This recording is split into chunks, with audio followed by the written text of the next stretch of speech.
Oxidation number rules. The oxidation number of an element is 0.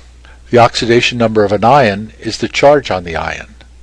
We learned that group 1 is plus 1. Group 2 elements are plus 2, group 7 minus 1. Oxygen is minus 2, the exception is peroxides where it's minus 1. Hydrogen is usually plus 1, the exception is minus 1 for hydrides. Sum of the oxidation numbers must equal 0 or the ion charge. Let's look at a couple of examples. Sodium iodate. The sodium is plus 1, the oxygen is minus 2. We have 3 oxygens, that's going to be a minus 6, a plus 1 for the sodium, the missing plus 5 is the iodine. Potassium dichromate. Oxygen is minus 2, potassium is plus 1. We have 7 oxygens, that's minus 14. We have 2 potassiums, that's plus 2.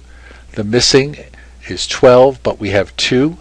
That means each chromium is going to be plus 6. Different types of oxidation reduction reactions.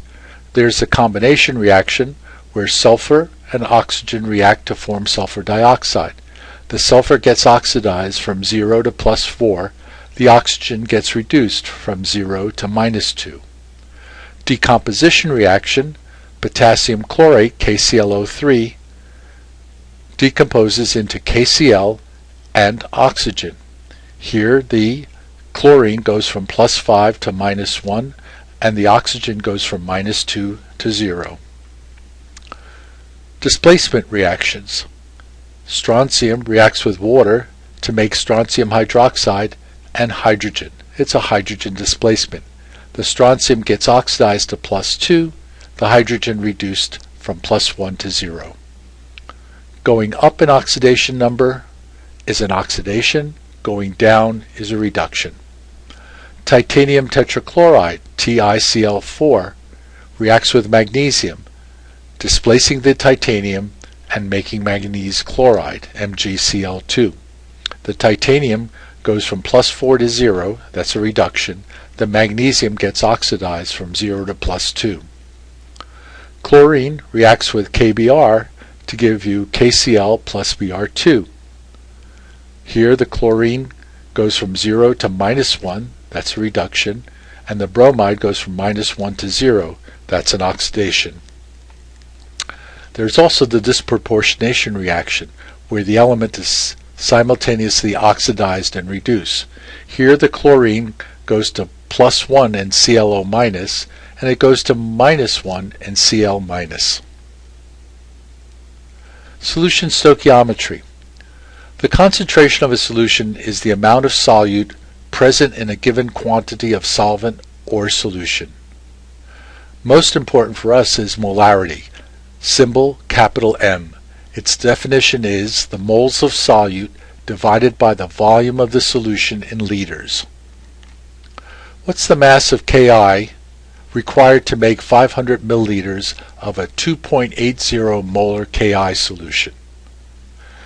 If we take the 500 and convert it into liters by dividing by 1,000, and take that volume and multiply it by the molarity in moles per liter, that gives us moles, and finally converting the moles into grams by multiplying by the molar mass of Ki, which is 166, gives us an answer of 232 grams of Ki. To prepare the solution, we take the solid, put it into a special volumetric flask, add the solvent to dissolve it, and finally bring the level of the solvent up to the meniscus marked on the volumetric flask. Dilution is the procedure for preparing a less concentrated solution from a more concentrated solution. The moles of solute before dilution, symbolized by I, equal the moles of solute after dilution. The formula that we use is the initial molarity times the initial volume equals the final molarity times the final volume. What is the molarity of a solution of 43.6 grams of KCl in 250 milliliters of water? Remember that molarity is moles per liter. If we take the moles, 43.6 grams divided by the 74.6 grams per mole, the molar mass of KCl, that will give us the moles in the numerator, and changing the 250 milliliters to liters, that gives us 0.250. It calculates to be 2.34 moles per liter, or molarity. Solution is labeled 0.50 molar sulfuric acid. How many grams of acid are there in 1 liter? If we take the moles, which is molarity times the liters, we get 0.5 moles per liter times 1 liter, or 0.50 moles.